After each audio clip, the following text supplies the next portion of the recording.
જય દ્વારકાધીશ ફ્રેન્ડ્સ, ચાલો આજે આપણે બનાવીએ લાપસી। જે લાપસી બધાય શુભ કાર્યમાં પહેલાં લાપસી બનતી હોય છે। તો લાપસી બનાવવા માટે શું શું જોઈએ ને તમને આજે પહેલાં કહી દઉં। જો એક થાળી લોટ હોય ને તો સામે અડધી થાળી પાણી, અડધીથી થોડુંક ઓછું લેવાનું, હાફમાંથી ને, અને એની સામે આવી વાટકી હોય એ રીતે ગોળ લેવાનું, આટલું ઘી ને આટલું તેલ। તો ચાલો આપણે લાપસી બનાવવા માટે પહેલાં આપણે સૌપ્રથમ ગોળનું પાણી કરી લઈએ।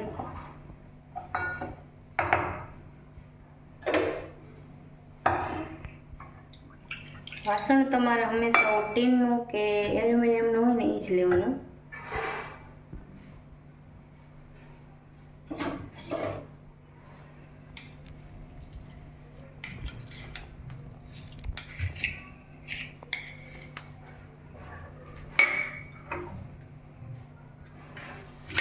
ગોળ તમે દવા વગરનો નહીં લ્યો, અને આ ગોળ લ્યો તો સારું।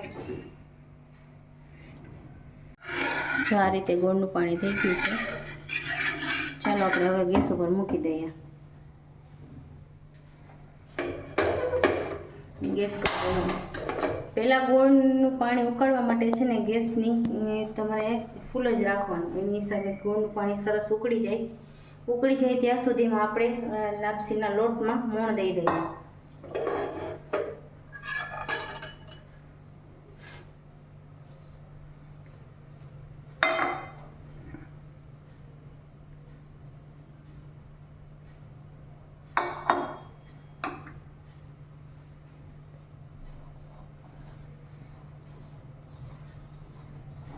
આ રીતે લાપસીમાં મોણ દઈ દેવાનું।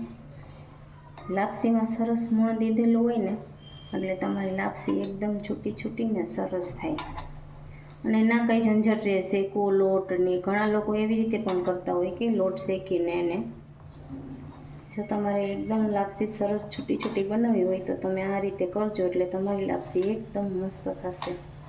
જો આપણા મોણ દેવાઈ ગયો।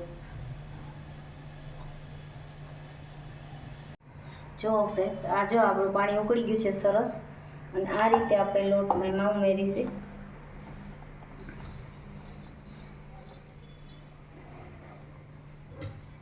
વેલણના મદદથી આપણે આવી રીતે આમ કરવાનું।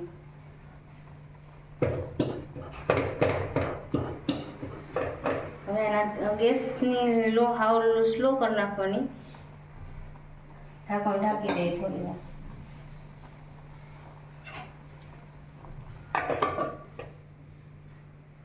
આ બધું પાણી આપણું જ્યાં સુધી બળી જાય ને ત્યાં સુધી આપણે એને ધીમા ગેસ ઉપર રાખવાની છે લાપસી। તો આ બધું પાણી આપણું બળી ગયું છે, જો આ રીતે આપણે મિક્સ કરવાની છે લાપસી।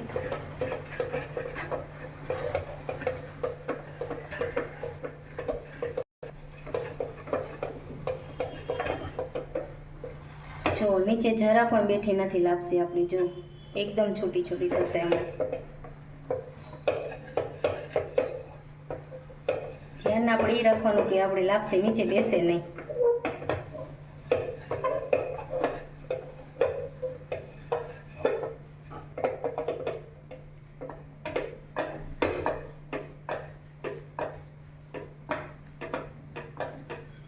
હવે આપણે આમાં ઘી એડ કરીશું।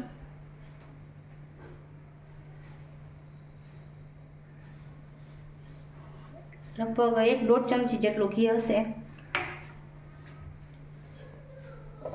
આપણે એમાં સરસ મિક્સ કરી દઈએ।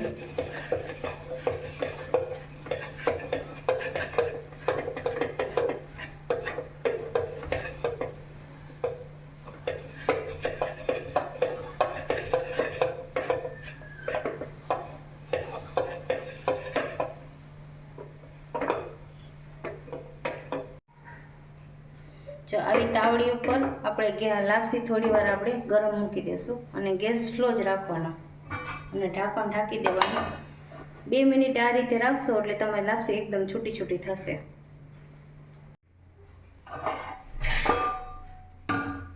જો આપણી લાપસી થઈ ગઈ છે રેડી, જોઈ લઈએ આપણે। જો અને જરા પણ નીચે બેઠી થઈ લાપસી, અને હવે આપણે ગેસ કરી દઈએ ઓફ। આપણી લાપસી થઈ ગઈ છે રેડી, આપણે કાઢી લઈએ પ્લેટમાં। જો ફ્રેન્ડ્સ, લાપસી થઈ ગઈ છે તૈયાર.